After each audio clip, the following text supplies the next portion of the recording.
मिली एमे चिंता के का बात बा। और सब कुछ करा पास बाहो एक ही गुलाल के आस बाहो कबले सपना पूरा होई सोच के मन उदास बाहो पूरा कइले छठी माई हो के दई गुरु खेलाई हो तो कर तोई कर हमर इहे बहाना रे ओहो आई हो राम ए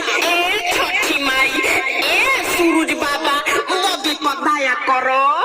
होती है छठी माई कोटी में लाला नवा रे छठ करतिया देखो मुस्कानावा रे होती है छठी माई कोटी में लाला नवा रे छठ करतिया देखो मुस्कानावा रे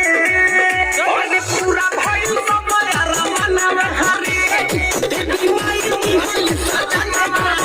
अब सूरज देव के धरे ले ध्यानवा हो देखो माई के आशीष भई ओ दे दिया देखो जोर गई अब अभी सच्चा मन से पूजा कइलस गोद कर भर गई